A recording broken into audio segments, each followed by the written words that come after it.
perché le antiche civiltà, come quella egizia o greca, vedevano il caos come un grembo creativo e non come semplice distruzione.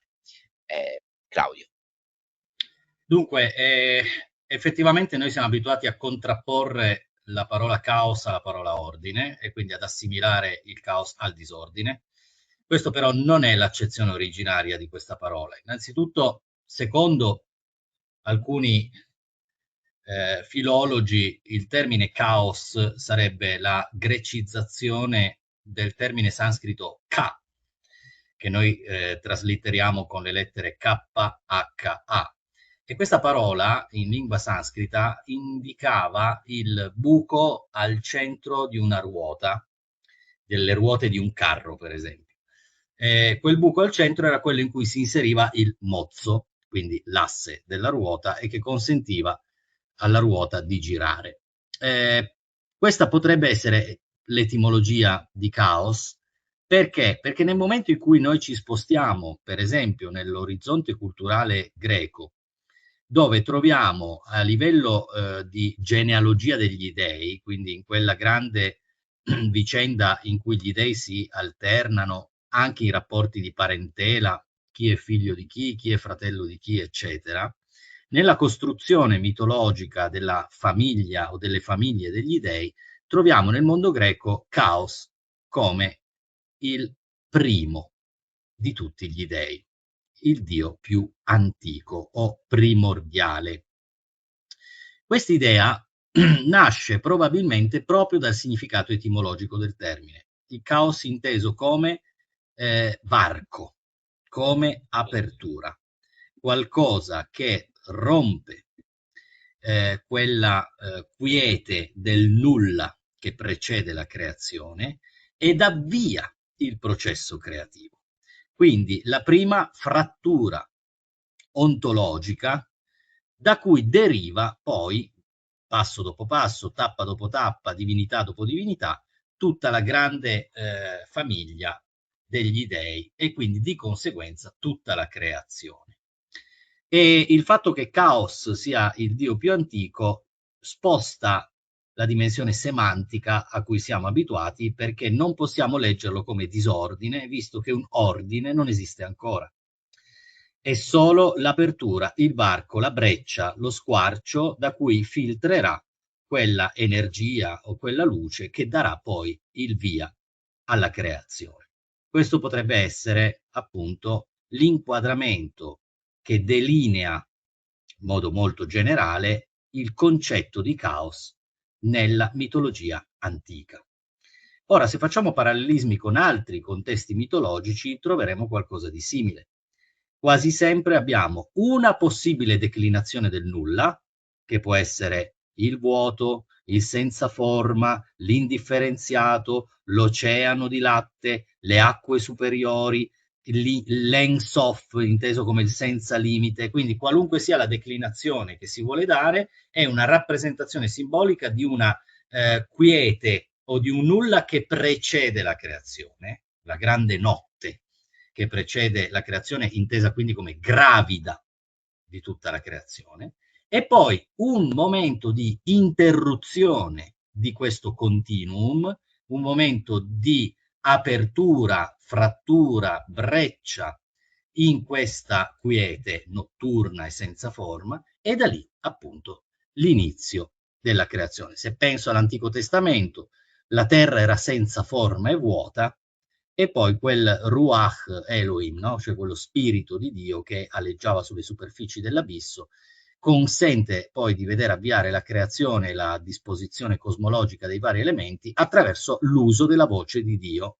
Per esempio, la prima parola che Dio pronuncia è luce, e siccome lo dice, la luce fu. Cioè il fatto di dirlo, essendo una divinità, crea il fenomeno, lo stabilisce.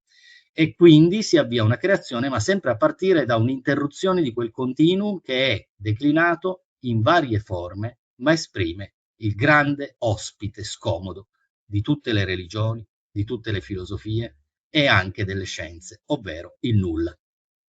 Quindi c'è una prossimità tra caos e nulla che non è nel significato, ma è una prossimità quasi cronologica. Caos è il primo movimento che rompe la stasi del nulla. Ecco, possiamo dire quel mare eterno, no, c'è anche la famosa frase, mi viene è citato il nulla, della storia infinita, no, quando le persone smettono di sognare, il nulla avanza, cioè più che avanza secondo me il nulla torna, nel momento in cui non c'è la creazione. Lo stesso Guarda, tipo è così, nel senso che noi ci chiediamo, filosoficamente parlando, come mai vi è qualcosa al posto di quel nulla? Cioè, che cosa è successo per vedere poi scaturire la materia, l'universo e questo mondo, la natura, eccetera.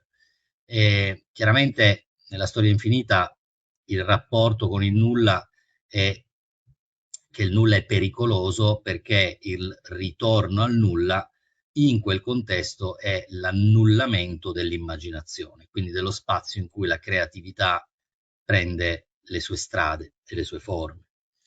E, e il timore del ritorno al punto zero, e siccome noi ci troviamo da una posizione in cui qualcosa già esiste, ad esempio la nostra vita, il timore del ritorno al punto zero è il timore dell'annichilimento, dell'annullamento. per te l'essere umano, Claudio, è contro natura o è natura? Allora, entriamo in un terreno che la filosofia ha calcato più volte. Biologicamente, fisiologicamente e anche per altre ragioni, noi siamo della natura, siamo figli della natura, siamo emanazioni del grande sistema natura. La contrapposizione che la filosofia ha fatto è tra natura e cultura. E qui per cultura non dobbiamo intendere il nozionismo da raccattare informazioni su libri, dobbiamo intenderlo come coltura. Cioè, noi siamo sopravvissuti, noi esseri umani, siamo sopravvissuti nonostante le nostre caratteristiche fisiche non siano perfettamente adatte a un ambiente così ostile come quello che il pianeta Terra è in grado di presentare in certi scenari.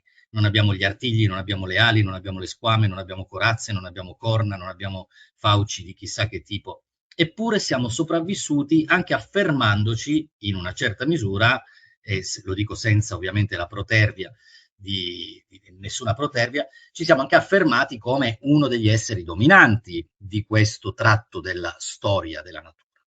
Come è stato possibile questo, avendo una pelle così sottile che basta un filo d'erba a tagliarla? È stato possibile grazie allo sviluppo sicuramente del nostro intelletto e la possibilità di lavorare, cioè di manipolare le forze della natura o gli elementi della natura e riuscire a costruire una serie di utensili, oggetti, attrezzi o armi che sostituissero o compensassero le lacune del nostro corpo fisico. Questo crea gradualmente un divario tra natura e cultura, perché noi possiamo deviare il corso di un fiume per magari irrigare dei campi, noi possiamo lavorare la terra per la semina, possiamo tagliare, incidere, svellere, perforare, percuotere, sono tutte azioni che hanno un certo grado di violenza, tra virgolette, e che permettono a noi la costruzione di anche poi intere strutture. Pensiamo a una città ricavata in un ambiente, no? A lungo andare, come costruisco una casa, come costruisco una barca, devo tagliare legna, devo spaccare pietre. Allora, tutte queste azioni di manipolazione ci collocano gradualmente in conflitto con la natura. È un conflitto che va messo tra virgolette, perché siamo pur sempre in questo mondo, siamo pur sempre fatti di carne, siamo soggetti alle leggi della natura, ma abbiamo sviluppato un filone in cui noi cerchiamo di assoggettare la natura. E questo ovviamente diventa poi problematico perché ci dobbiamo chiedere a lungo andare se non rischiamo in questa specie di lotta contro la natura di diventare dei prevaricatori che avvelenano l'ambiente stesso in cui vivono e di cui si nutrono. E questo è un tema molto caldo nei giorni in cui viviamo, negli ultimi decenni in particolar modo.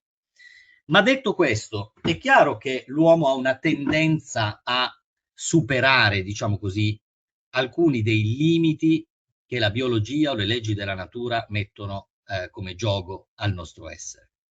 Riuscire a fare in modo di costruire un aeroplano e varcare un oceano arrivando in una manciata di ore da un continente a un altro è qualcosa ovviamente che non apparterrebbe alle leggi naturali del nostro corpo, Ma noi, grazie a questa manipolazione delle forze, delle forme, degli elementi della natura, riusciamo a persino andare a mandare un satellite in orbita, sfruttando le leggi della fisica semplicemente, ma con il nostro ingegno, con la nostra arte, riusciamo a fare questo.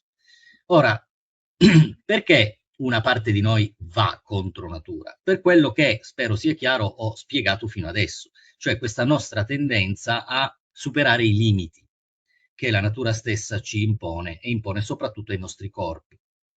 Non tutti i limiti sono superabili, naturalmente, però molti passi sono stati fatti. Il tentativo di guarire da una malattia e quindi prolungare la vita, garantirsi una longevità in qualche modo, questo fa parte di una lotta contro alcuni aspetti della natura. E così abbiamo molti esempi che potremmo declinare in cui l'uomo diventa, sviluppa, diciamo così, una parte che è contro natura. Possiamo dire che l'uomo nella sua accezione più squisitamente culturale, e intendo cultura nel senso originario di coltura, finisce per porsi sempre più al di fuori della natura. Non so se arriverà mai il giorno, in cuor mio, spero anche di non vederlo perché non mi seduce granché quest'idea, in cui degli esseri umani nasceranno in un modulo spaziale che viaggia da qualche parte e non saranno più figli del pianeta Terra. Però è possibile che accada, o secondo alcuni è probabile che accada. E quindi le nostre tendenze biologiche vengono poi superate, o c'è una tendenza a farlo. Pensiamo alla sessualità. La sessualità è concepita in modo, diciamo, come disposizione naturale per mettere al mondo altre persone e quindi per permettere la grande legge della natura della perpetrazione della specie. Noi però abbiamo imparato che ci piace fare quella cosa anche senza rischiare di mettere al mondo qualcuno. E quindi ci siamo procurati una serie di mezzi, oppure abbiamo affinato alcune qualità per permetterci di sfruttare quell'intensificazione del piacere che conduce all'orgasmo e che si accompagna alla legge biologica della riproduzione, evitando la riproduzione. Quindi in un atto un po', tra virgolette, egoistico, salvare per sé il piacere ed evitare di cadere nella trappola della riproduzione, a meno che non sia qualcosa che uno voglia in quel momento. E questi sono, diciamo, degli esempi di rivendicazione un po' dell'io rispetto alle leggi della natura. Dove porterà questa strada? Se ci porterà addirittura a fare a meno un domani della natura e costruire mondi artificiali chissà dove, non lo so. Non mi piace molto questa idea perché sono affezionato alla natura, alle sue forme e ai suoi fenomeni. L'afflato contemplativo che ho nel momento in cui guardo un fiore, un insetto, un lago, una cascata o anche solo le nuvole che passano in cielo, mi trattiene in un legame sentimentale con la natura. La natura però non è solo qualcosa di colorato, profumato o gradevole alla vista che si possa contemplare. Esiste anche molta violenza nella natura, esistono passaggi molto difficili e distruttivi perché le forze della natura sanno essere anche distruttive e questa ambiguità delle forze della natura ovviamente da un lato presenta l'aspetto seduttivo, quello che ci piace contemplare, e dall'altro l'aspetto spaventoso, l'aspetto terrorifico della natura, che invece è stato proprio quello da cui abbiamo provato a ripararci, evitando i danni e avviando questo percorso di cultura versus natura, due strade che divergono. Alcuni filosofi sostengono che il destino del completamento del cammino della cultura contro la natura sia l'estinzione dell'essere umano o il suo superamento. Non lo so, non sono profeta o indovino, però voglio lasciare lì questa considerazione al pensiero di chi ci ascolta, perché potrebbe essere interessante immaginare che le due linee divergano a tal punto che alla fine l'uomo superi se stesso e finisca di essere l'umano come l'abbiamo conosciuto ed entri magari in tale conflitto con le forze della natura da arrivare addirittura a una autodistruzione. E questo in alcuni casi si è già visto. l'uso di determinati ordigni bellici o di strumenti di guerra ehm, può portare un carico di distruzione le cui conseguenze potrebbero essere non controllabili. Ma noi non sappiamo se l'uomo sarà in grado di tenere degli equilibri etici, morali all'interno del patto sociale per prevenire l'autodistruzione. Non possiamo saperlo perché spesso ci capita di osservare invece di essere in mano a persone che forse sono un po' fuori di testa e che questa accortezza potrebbero non averla. Lo sciamano, no? L'essere umano che ancora indagava l'ignoto, cioè era un percorso come la filosofia, i filosofi, era una ricerca nell'ignoto della natura, ok? Anche se la natura era spaventosa. Oggi vediamo proprio invece la scissione dell'atomo, l'annichilimento della materia e quindi è, diciamo, quel caos forse distruttivo e non quel caos che è quel grembo che tutto contiene nelle varie possibilità. Vogliamo riunire in questo percorso umano un certo tipo di etica che non vuole essere certo una morale o una logica spirituale in tutto ciò, Claudio? È ovviamente complesso perché l'essere umano è diviso in culture diverse e se noi ragioniamo da una prospettiva che poggia su determinati valori, dobbiamo ricordarci che popoli lontani da noi hanno altri valori. Ora, questo non significa, secondo me, che non esista un'etica universale. Io credo che l'essere umano, in fondo al proprio cuore, sappia distinguere il bene dal male. E qui il bene e il male non hanno l'accezione morale, perché come diceva Nuccia, la morale è effettivamente legata alle culture che l'uomo sviluppa a seconda delle sue fasi. Se esiste un'etica universale, e io credo che esistano delle caratteristiche universali dell'etica, siamo ancora molto lontani da farne un patto da sancire collettivamente. I primi tentativi di questo solo nel momento in cui l'uomo comincia a ragionare in termini di umanità, di genere umano e non solo di nazioni con il loro spirito.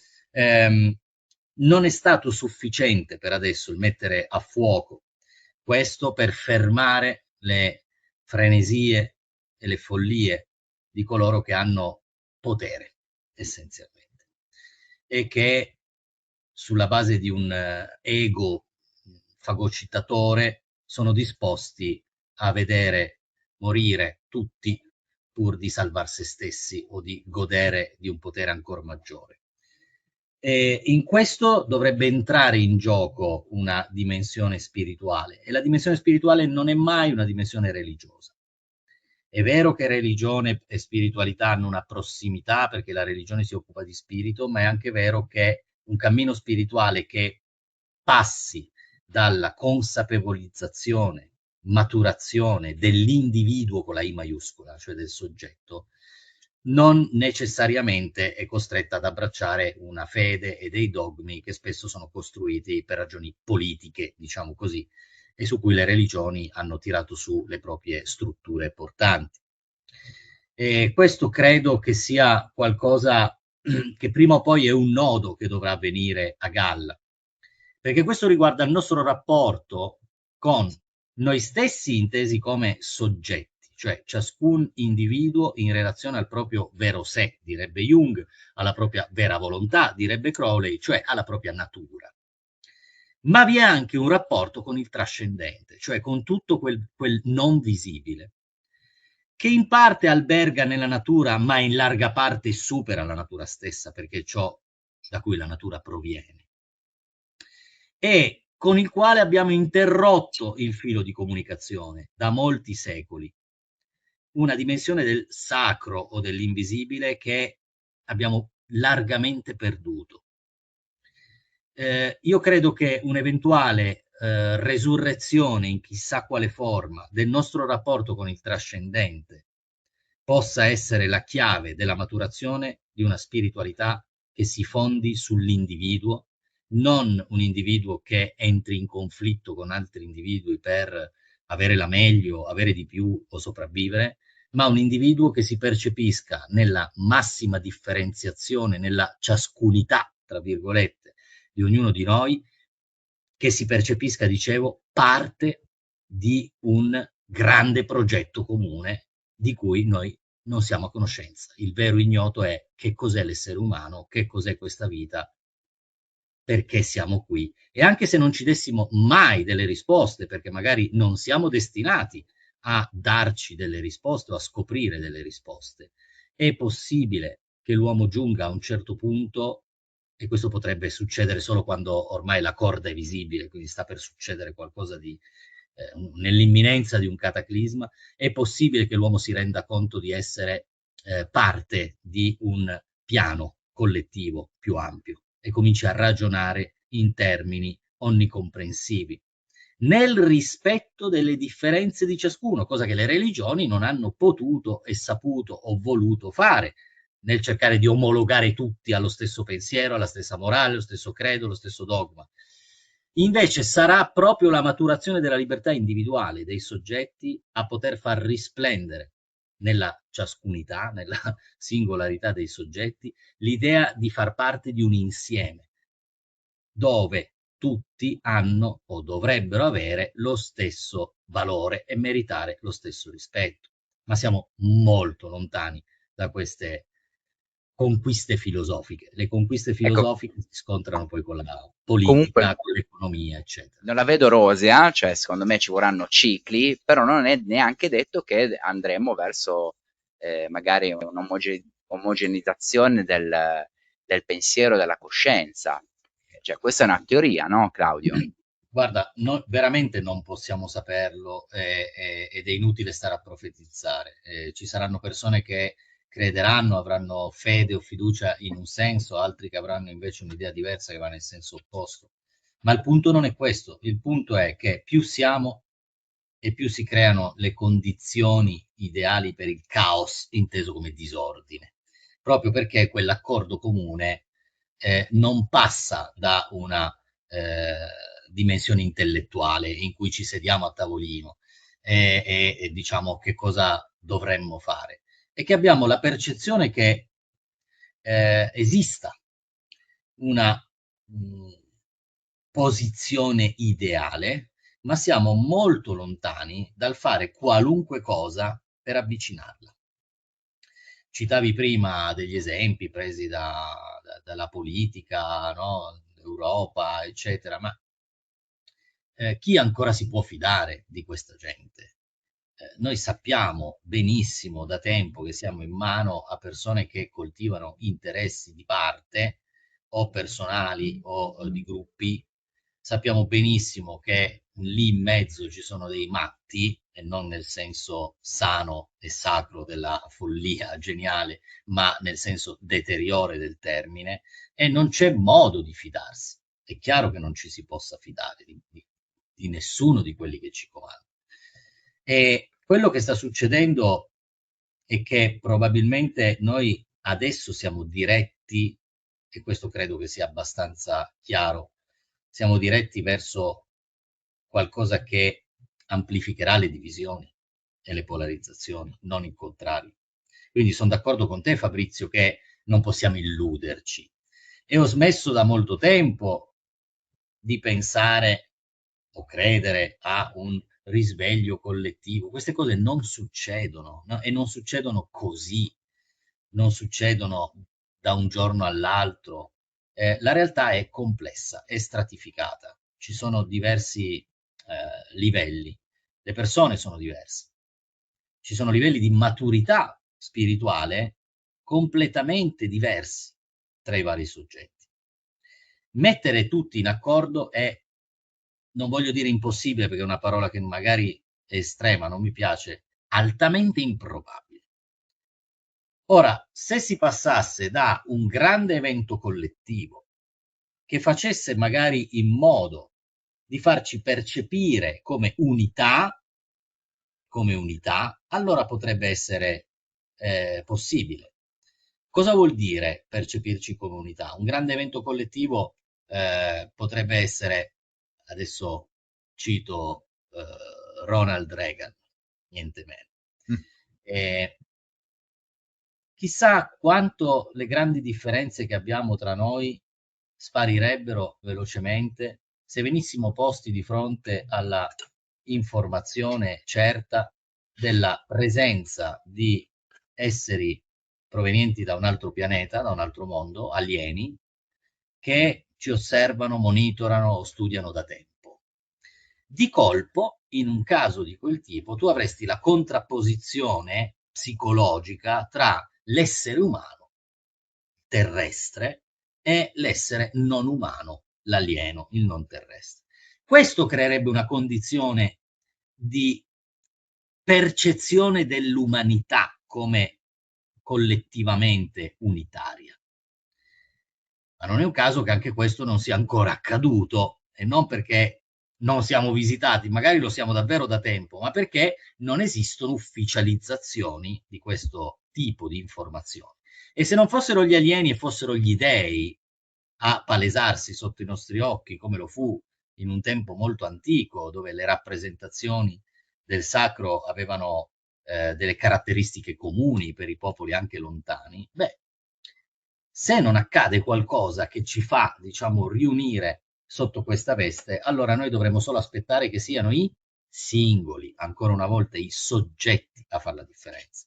Io non cambierò il mondo, tu non cambierai il mondo, nessuno di noi, anche in gruppi molto motivati, riuscirà a cambiare il mondo. Ma se cambiamo noi stessi, i singoli soggetti, splendendo in una luce nuova, avendo nuovi occhi per guardare al mondo, possono contribuire gradualmente, in piccola misura, io faccio l'esempio del mosaico, a ripulire la propria tesserina di competenza di questo grande mosaico che è l'essere umano. Lo possono fare per adesso solo i singoli, i soggetti. Se aspettiamo che siano a farlo coloro che detengono il potere per noi, o se aspettiamo che qualcosa accada a livello collettivo, secondo me ci sbagliamo. Ci sono diversi modi in cui comunque l'essere umano ha cercato la sua perdizione per trovarsi, no? Sei d'accordo, Claudio? Che distinzione possiamo notare e così giusto per non confonderci tra le varie vicende umane che secondo te sono di rilievo? Allora, qui mi viene un po' in mente il classico paradigma dell'Apollineo contro il Dionisiaco, no? O delle vie della luce e le vie dell'ombra, le vie dell'ordine, del controllo, della definizione contro le vie dell'estasi, della danza o dell'eros. E noi siamo quella roba lì. Non è vero che uno è collocato solo nell'Apollino o solo nel Dionisiaco, non è vero che uno è collocato solo nella luce o solo nelle tenebre. Noi siamo l'impasto tra questi due aspetti. Nella nostra vita capitano delle cose, ci sono dei momenti della nostra vita in cui senza volerlo o senza, diciamo, averlo cercato, ci troviamo nella condizione in cui la via, la retta o diritta via era smarrita, no? Per citare la selva oscura, per citare l'inizio della Divina Commedia. Questi sono i momenti duri della nostra vita. Lì entriamo a contatto con il caos inteso come la confusione, la perdita, il disordine, il dolore. Nelle nostre nigredo, le chiamerebbe l'alchimia, possiamo viaggiare negli inferi. Il viaggio agli inferi tocca in sorte a tutti, perché ci sono lutti, ci sono separazioni, ci sono malattie, ci sono perdite che ci buttano nell'inferno. Nel momento in cui siamo a contatto con quel tipo di dolore o di esperienza, si presentano dei bivi davanti a noi.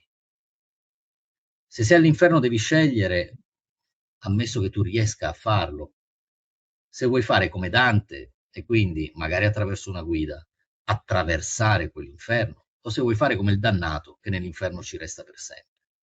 Ci sono ferite che restano aperte molto a lungo, ma l'alchimia ci insegna che ogni nigredo finisce. Magari c'è bisogno di tempo, sicuramente c'è anche bisogno di lavorarci sopra, ma per non restare prigionieri dei propri dolori o dei fantasmi delle proprie esperienze negative, bisogna saper attivare un processo trasformativo, perché ogni nigredo conduce a un albedo, come ogni notte finisce con una nuova alba. E questo non è un discorso della speranza, questo è un discorso della trasformazione, cioè di che cosa te ne fai dell'esperienza dolorosa che ti sta capitando. Come riesci a fare in modo di non restare prigioniero o di distruggerti completamente nell'esperienza caotica, solvente o distruttiva che un certo tipo di dolore, di perdita ti ha presentato dentro la tua psiche? E qui chiaramente molte vie spirituali, molte vie anche psicologiche, perché no, hanno cercato di lavorare su questo tema, che è un tema caro ai miti, perché i miti mettono in scena questo passaggio nella valle delle ombre, questo passaggio negli inferi. Perché? Perché è un tema collettivo. A tutti noi è capitato di perdere qualcuno di caro, a tutti noi è capitato di ammalarci o vedere ammalare vicino a noi qualcuno di caro. E queste esperienze sono gli inferni personali. Allora, dotarsi di strumenti che ci permettano di attraversare quell'inferno, cercando di integrare quel dolore anziché cercare di sconfiggerlo, anziché cercare di ricacciarlo o anziché esaltarsi nel ruolo da martire della sofferenza, no? Che glorifica il dolore come strumento di avvicinamento a Dio. Queste sono tutte cose pericolose. Cercare di integrare vuol dire poi restituire una forma nuova di sé al mondo che ha fatto tesoro di quell'esperienza, perché l'inferno non lo eviti, nessuno di noi può evitarlo. La vera differenza la fa come ne esci.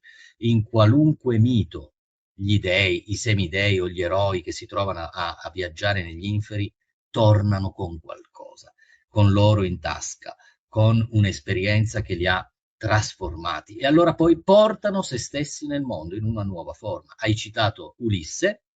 Il viaggio di Ulisse passa attraverso una serie di tappe che possiamo considerare iniziatiche e molte di queste tappe sono dolorose, spaventose e atroci e mettono in serio pericolo la sua stessa vita. E nonostante questo, lui farà ritorno, ma il suo ritorno non è semplicemente un ritorno a casa, cioè al punto di partenza. È il frutto di una trasformazione. Se fosse un ritorno circolare si troverebbe su un altro livello, avvierebbe una spirale, diciamo così, oggi alcuni direbbero a un'ottava superiore, perché il suo ritorno porta poi qualcosa di sé nel mondo che non prescinde del tutto dalle esperienze che ha vissuto, ma che anche piuttosto le ha trasformate in detonatori della trasformazione. E pensiamo a Gesù, pensiamo a Buddha. Non basta che vivano l'esperienza della morte iniziatica, è il ritorno a fare la differenza.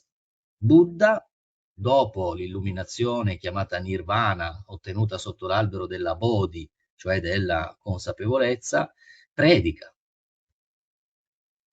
E Gesù, la storia di Cristo non finisce con la morte sulla croce e non finisce neanche con la resurrezione, finisce con la chiamata, diciamo così, agli apostoli per mandare il messaggio e poi la sua ascensione, la sua trasfigurazione e ascensione, il ritorno al regno.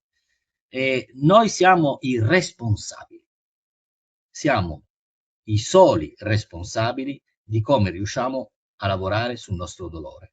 Non tutti sono in grado di farlo da soli, per questo esistono persone che possono guidarci o aiutarci, come Dante ebbe un Virgilio nel suo inferno. E allora esistono metodi, esistono strumenti, esistono persone che possono provare ad aiutarci, ad accompagnarci in queste esperienze. Come ne usciamo da queste esperienze è quello che fa la differenza. Se ne esco solo inaridito, cinico, nell'indifferenza, perché quel dolore mi ha brutalmente traumatizzato e io allora divento più duro, più freddo, beh, forse non avrò integrato. Mentre coloro che invece riescono, per una serie di circostanze, anche a integrare quel tipo di esperienze di dolore, portano una nuova luce nel mondo. E torniamo alla metafora del mosaico e della responsabilità di ogni tesserina di splendere nel modo migliore possibile all'interno dei limiti di ciascuna tesserina. Allora Claudio, visto che tu sei non solo un appassionato dei tarocchi, ma insomma ne mastichi assai, fai corsi, è per te un percorso iniziatico, volevo farti una domanda un po' più leggera, no? Sul discorso del caos. Abbiamo capito che il caos comunque è qualcosa da cui proveniamo, probabilmente in cui torneremo, ma è anche quel magma, quella scossa come un terremoto che quando arriva nella nostra vita, insomma, in qualche modo, volente o nolente, ci riporta a uno zenith o toglie via tutto o ci deve far partire da capo e ognuno, come hai detto adesso, la vive a suo modo, può integrare o può addirittura retrocedere. Ecco, parlando invece semplicemente di lame, quali sono magari 2 o 3 carte, se vuoi citare, che portano il caos in maniera diversa? Cioè, mi viene per esempio la torre, no, che io quando la vedo, insomma, un po' mi mette un po' ansia, o le stelle magari, no, parlando magari, che ne so, degli innamorati, dell'amore, eccetera. Cioè, ha dei gradi e delle conseguenze diverse, a parte il caos attraverso le lame? Naturalmente sì. Possiamo vedere anche gli arcani maggiori come le tappe di un percorso iniziatico e lo possiamo vedere nei due sensi, a partire dal matto che magari deve organizzare l'esperienza e poi va fino al mondo e ancora una volta il mondo è il tema del ritorno, il tema della restituzione di sé agli altri, il tema del mettere a frutto l'insieme delle esperienze che hai raccolto, ma lo possiamo vedere anche al contrario, possiamo partire dal mondo, cioè dal momento in cui apriamo gli occhi e diciamo che cos'è tutto questo, che cos'è questa vita e che cosa ci faccio io in questo mondo. E man mano risalire le lame al contrario, prima attraverso quel complesso cosmologico, no? Dove abbiamo il mondo, abbiamo il sole, la luna, le stelle, oltre all'angelo del giudizio naturalmente, però abbiamo questa parte cosmologica in cui mi relaziono ai grandi astri che sono degli archetipi delle potenze che esistono sia all'interno della psiche sia nell'universo intorno a noi, no? Per la logica dello specchio tra micro e macrocosmo. E poi posso attraversare, se proseguo con le lame in questo modo, posso attraversare poi un anigredo. Dopo le stelle, se vado a ritroso, entro nella fase oscura del mazzo. La torre, il diavolo, la temperanza come mediatrice e poi la morte e l'impiccato o appeso. È chiaro che lì abbiamo la fase oscura, è chiaro che quel pezzo del mazzo dei tarocchi, quella sequenza, è l'anigredo e declina varie forme di quel caos. E ancora una volta nel caos abbiamo il rischio della perdita, ma la possibilità del ritrovamento. Abbiamo la possibilità, cioè, di riorganizzare la nostra forma alla luce dell'inevitabilità del cambiamento, perché spesso il cambiamento che noi non siamo in grado di promuovere da soli a noi stessi è la vita a promuovercelo a colpi di, mi viene in mente il Monopoli, imprevisti o probabilità. E quindi possono capitare intorno a noi delle cose non volute e spesso non controllabili che attivano in noi questi processi di smantellamento, di disarticolazione di alcune sovrastrutture o infrastrutture della psiche su cui abbiamo comodamente appoggiato nella nostra comfort zone per leggere il mondo e credere che il mondo fosse come i nostri occhi lo vedevano. E ecco la possibilità di rinnovamento. Poi se proseguo in questo viaggio a ritroso, io posso entrare a contatto a quel punto con le forme più antropomorfe, no? Che trovo nei tarocchi, dal grande arcano chiamato la forza, dove si entra a contatto con la propria bestia interiore per ammansirla e per non essere schiavi dei propri istinti, delle proprie pulsioni e di tutte le istanze solitamente non controllabili, caotiche appunto, che potrebbero sfuggire di mano e potrebbero condurci a dire o fare delle cose di cui poi ci dobbiamo pentire. E sempre in questo modo, a ritroso, mi confronterò poi anche con la ruota. Anche la ruota può esprimere un'accezione del caos. In che senso? Vi parlavo del buco al centro della ruota come origine etimologica della parola caos, no? Il sanscrito ka. La ruota esprime il grande aspetto dell'esistenza su cui non abbiamo controllo, che non dipende interamente dalla nostra volontà o decisione. E noi dobbiamo fare i conti con questo elemento, che potrebbe essere addirittura il caso, giochiamo un po' con la parola caos e caso. Il caso che molti dicono non esiste, va bene, sono anche d'accordo in una certa misura, ma noi diciamo che il caso non esiste solo dopo che l'evento casuale è avvenuto, guarda caso.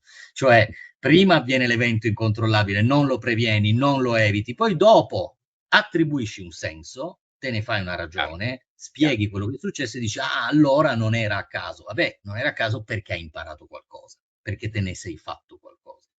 E poi potrai assumere le varie forme che vanno dall'eremita fino al matto, passando anche attraverso quella figura del bagatto che invece dà più l'idea di colui che è al centro del cerchio, no? L'Apollineo, e gestisce, organizza la realtà, come farebbe un mago. Crowley lo chiama il mago, no?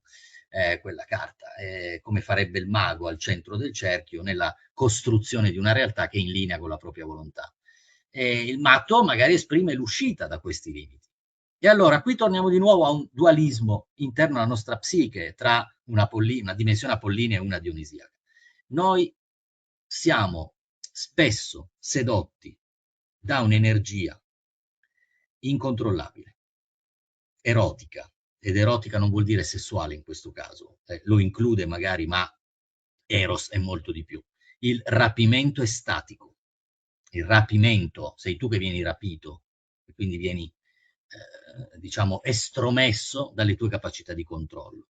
Queste perdite di controllo che sanno, profumano di follia e di libertà, sono il contatto col sacro, con la visione, con l'archetipo, e spesso sono veicolate da persone reali e situazioni reali, ci piacciono tanto perché ci mettono a contatto con una parte che nelle nostre vite così ben impacchettate e strutturate ha pochissimo spazio.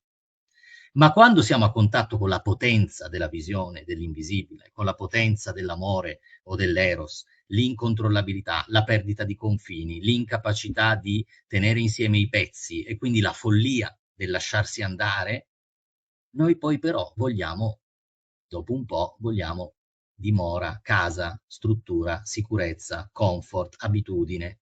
E allora magari quel innamoramento folle che ti ha portato qui con quella persona, poi dopo un po' tu vuoi che si strutturi, che diventi casa, eccetera. Ma quando lo diventa, e quindi tutto l'aspetto di Eros rapsodico, nomade, incontrollabile, esce dalla struttura della casa perché non sono conciliabili, allora sì, per un po' sei tranquillo perché l'abitudine, perché la comfort zone, perché finalmente tutto sembra compiuto, ma hai solo girato la clessidra, è questione di tempo e dopo un po' avrai di nuovo fame o sete di quella rottura dei limiti, dell'uscita dai confini, della libertà, della follia, dell'eros. E non riusciamo a tenere insieme questi due pezzi, o quantomeno è molto difficile costruire una casa al confine tra questi due mondi. Così, quando abbiamo la libertà e la follia, cerchiamo dopo un po' la sicurezza e la costruzione di casa. Quando abbiamo la sicurezza e i limiti della costruzione della casa, cerchiamo di nuovo la libertà e la follia. E questo è quello che fa montare e smontare molti progetti di vita, che siano lavorativi, che siano relazionali, che siano sentimentali, perché non riusciamo a stare in quella dimensione di confine in cui abitiamo contemporaneamente due mondi. E l'unico modo di abitare contemporaneamente i due mondi in quel confine in cui tieni in una mano il rapporto con la libertà e la follia e nell'altra mano il rapporto con la sicurezza o il limite, il solo modo è essere degli individui indipendenti, autonomi e liberi. E questo Hai toccato proprio il è tema difficile. centrale. Tantissimi di noi ci arriviamo tutti, no, a pensare a una cosa del genere. Però un conto è pensarlo, un conto è veramente renderlo consapevole e azione, perché fin quando noi non mettiamo in azione, non produciamo quell'altro tipo, quell'altro livello di noi stessi, senza non è che diventiamo dei supereroi, però ci prendiamo quella responsabilità di cui parlavi, no? Certamente sei lontanissimo dal supereroe, anzi sei finalmente umano, Sì, ma questa continua oscillazione tra il costruire e il decostruire, tra la parte coagula e la parte solve, no? Per usare espressioni alchemiche, è spesso eh, quello che l'uomo vive a qualunque livello, perché noi non possiamo accontentarci che le cose restino sempre nello stesso modo. Dopo un po', se abbiamo la sicurezza del carapace della tartaruga, che è in grado anche di proteggersi all'interno, noi abbiamo il serpente che si sveglia. E quando il serpente si sveglia, ecco Eros, ecco di nuovo la voglia di incontrollabilità, la voglia di libertà, la voglia di follia.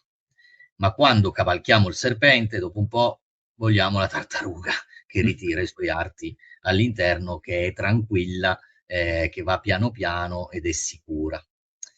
Ecco, E una Claudio, tartaruga che abbia la testa del serpente potrebbe essere l'immagine, no, dell'individuo che tiene il confine tra i due mondi. ti Ecco. occupi anche di tantra, ci sono tante discipline che vanno a occuparsi per quanto riguarda questa integrazione, no, dei 2 aspetti, di questi 2 animali, come adesso li hai raffigurati tu, Me la sono c'è inventata io questa storia della tartaruga e del no, no, serpente. no, nel senso sì, sì, sì, sì, sì, attraverso il tantra tu che te ne occupi, hai modo di coniugare queste 2 parti, questi 2 aspetti, purificarli e sacralizzarli, Claudio, al fine di rendere autonomi? Sì, è o dovrebbe essere uno dei modi di provare a tenere insieme i due mondi di cui parlavamo, e quindi che il caos e l'ordine, in questo caso usiamo pure la declinazione di caos a cui siamo più abituati, riescano a creare un livello di integrazione che colloca il soggetto verso quella autonomia, indipendenza e libertà che è il solo modo maturo spiritualmente di evolvere e abitare questo mondo. Questo si fa però non attribuendo al Tantra una serie di, diciamo, di immagini o di sensazioni pacificanti, come può accadere con lo yoga o con la meditazione, ma al contrario esponendosi a un certo grado di pericolosità che è insito in Eros. Se Eros non è un po' pericoloso, se non esiste una zona ambigua in cui il Tantra è vagamente pericoloso, allora non ha il potere trasformativo che potrebbe avere. Se il serpente fosse innocuo, non avrebbe il potere del serpente. Quindi noi dobbiamo comprendere questo. Sicuramente certe cose non sono per chiunque, o quantomeno non sono per qualunque momento della tua vita. Ci può essere un momento della tua vita in cui questa esperienza è trasformativa e agisce. Ha senso, così ha senso. Chiaro. Nel caso contrario, attribuendo al Tantra una dimensione pacificante e di scarsa pericolosità, sto destituendo di fondamento la sfera iniziatico-trasformativa del Tantra stesso.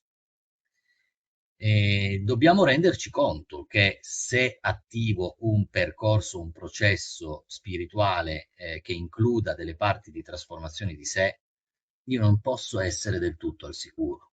Ma questo è esattamente quello che molti vogliono, cioè quell'esperienza di oltre il limite che esponga anche a un certo grado di follia, tra virgolette, e che non è solo gratificante o soddisfacente per certe parti dell'animo umano, ma che trasforma davvero. Ora, come coniugare questo aspetto con l'altra parte di noi che ha sete di sicurezza e comfort, questo deve appartenere a una scelta, deve poter appartenere a una scelta che l'individuo fa. E io credo che molti, moltissimi, molti più di quanti credano, sono già consapevoli che quello sarebbe un modo idoneo di presentarsi al mondo. Rimanere in piena autonomia, indipendenza e libertà, coltivando il rapporto del confine tra i due mondi. Pochi lo fanno perché bisogna avere il coraggio di farlo, e questo significa rovesciare alcuni degli schemi, proprio quegli schemi socioculturali in cui spesso siamo intrappolati. Perché perché c'è un amore che lega e c'è un amore che libera, c'è un amore che stringe e c'è un amore che apre, c'è un amore che crea dipendenza e c'è un amore invece che crea indipendenza. Questo tipo di amore, che è più ampio dell'eros stesso e lo include, è quello che libera, apre e rende indipendenti e trasforma. Mentre l'altro tipo di amore, che è molto più vicino al costrutto sociale, limita, lega, crea dipendenza o favorisce le dipendenze e ti tiene vicino a quella comfort zone, diciamo così, che rallenta l'evoluzione o a volte la blocca. Allora il tuo castello dorato dei primi giorni, dei primi anni, diventerà una prigione. È per questo che ci sono più divorzi che matrimoni. È difficile riuscire a pensare a un mondo in cui il soggetto sia al confine tra le due sfere di cui parlavamo. Ci vuole tanto coraggio, tanta forza per riuscire a stare in quella dimensione. Sicuramente le poche persone che praticano un amore che libera, che fonda l'indipendenza e l'autonomia dell'individuo, sono una percentuale ridicola rispetto a coloro che calcano invece il palcoscenico dell'amore che lega o che limita. Arriviamo in chiusura alla domanda di Angie che chiede, ecco, cos'è davvero il karma? Io lo chiamo in altro modo, esiste, è inevitabile, e poi continua: la nostra trasformazione è dolorosissima perché nessuno ne parla del Dharma, ci restituisce il nostro benessere che meritiamo. Ecco, Claudio, visto che siamo in chiusura, ovviamente è un Sì, argomento che tu ci fai lezioni, lezioni, lezioni, sicuramente, perché non è così EasyJet. Cosa ci puoi dire? a parte che chi fosse interessato a approfondire questo argomento sappia che io ho un seminario intero dedicato al karma e chi vuole accedere alla mia lista dei seminari mi scriva una mail. In che modo? Basta andare sul mio canale YouTube, che trovate digitando Ok? Claudio Parucchi canale su YouTube, iscrivetevi se potete e volete al mio canale, così mi fate anche un po' di sostegno per continuare a produrre contenuti gratuiti, e sotto ogni mio video c'è il mio indirizzo mail in descrizione, mi potete scrivere e avere la lista dei vari seminari. C'è una stretta relazione tra karma e dharma, ovviamente.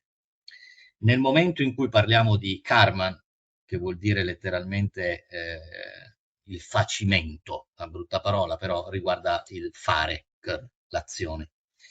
Il karma nell'azione. E quale azione? È il fatto che noi, mediante attraverso le varie azioni, parole o addirittura pensieri, riusciamo a modificare in parte la realtà circostante, ma soprattutto accumuliamo degli effetti.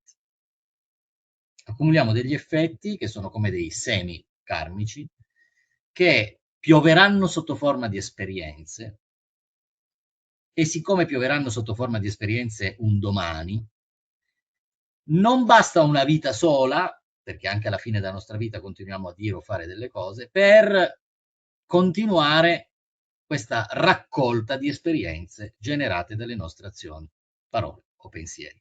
Ecco perché spalmano in più vite l'idea del karma. Ora, l'India ha un orizzonte, diciamo, escatologico ben preciso, che è l'uscita dalla ruota delle esistenze. Allora tu devi arrivare a consumare tutto il tuo bagaglio karmico fino a zero per poter sperare di avere la moksha, come viene chiamata, cioè la liberazione, l'uscita dalla ruota del samsara. Ma questo processo parte da un'idea molto semplice. Accadono delle cose orribili, accadono delle cose che sanno di ingiustizia alle persone. E nel momento in cui siamo a confronto con l'ingiustizia o con le cose orribili, noi ci chiediamo, ma vi sarà mai giustizia da qualche parte? Vi sarà mai una compensazione da qualche parte? E se non credo che vi sia un Dio che distribuisce i meriti o i demeriti, se non credo che vi sia un Dio capriccioso come il fato, che può decidere autonomamente che cosa far passare dalla vita di quella persona, allora io posso pensare che esista una legge universale, perché il karma non è un Dio, è una legge.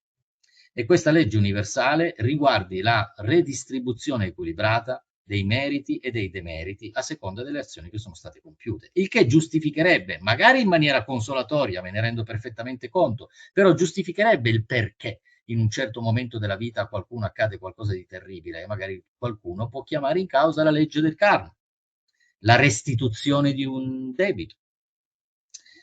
È un discorso che pone problemi spinosi dal punto di vista etico. Dovrei allora io smettere di provare un certo tipo come dire, empatia o compassione verso determinate vittime di ingiustizie perché forse se lo sono meritato da qualche parte?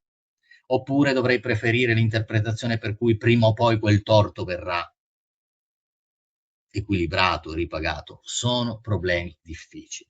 Però credo che la legge del karma rappresenti uno dei modi più articolati e complessi di cercare di relazionarsi a perché accadono determinate ingiustizie nel corso delle vite degli uomini. Ultimamente sto riflettendo molto sulla gentilezza, Claudio, che è un qualcosa che manca, no?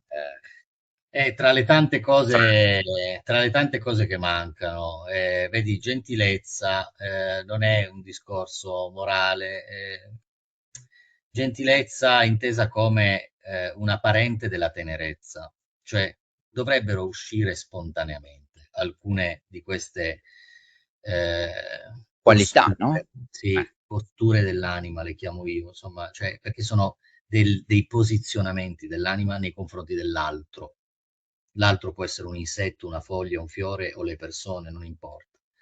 Eh, il- la grande lacuna della sensibilità. Non è vero che mancano persone sensibili, ce ne sono tante, ma è che la sensibilità non viene eh, portata avanti. Viene scambiata per qualche forma di debolezza, si ha sempre paura che qualcuno ne possa approfittare, ma essere sensibili è un'arte, è una virtù, è la manifestazione della sensibilità anche attraverso gli atti di gentilezza e di umanità. Potrebbe contribuire in maniera importante a migliorare un pochino il mondo in cui viviamo. Se mi indurisco, se mi raffreddo, se taglio, io disumanizzo. Se apro, se mantengo l'umanità e se la persona continua a essere persona, allora io offro. Non è facile perché i dolori ci fanno chiudere. Gli inferni di cui parlavamo prima spesso costringono al rifugio, al ritiro. E non è detto che uno da un dolore esca appunto più umano. A volte alcuni escono più disumani. E mi dispiace profondamente perché questo eh, significa aver sprecato un dolore. Io ringrazio tutte le persone che ci hanno seguito, ci seguiranno, ringrazio tutti coloro che sono intervenuti con dei commenti puntuali e sensati all'interno di questa puntata. Ringrazio naturalmente te, Fabrizio, per avermi invitato nuovamente qui, ce l'abbiamo fatta dopo un po' di tempo e so che tornerò e ci studieremo un'altra escursione, diciamo, da fare Mettiamo insieme. i semini del karma noi, Claudio, e poi quando germogliano, germogliano. Benissimo. E quindi ringraziando e abbracciando tutti, vi auguro buon proseguimento di viaggio nella vita. A presto.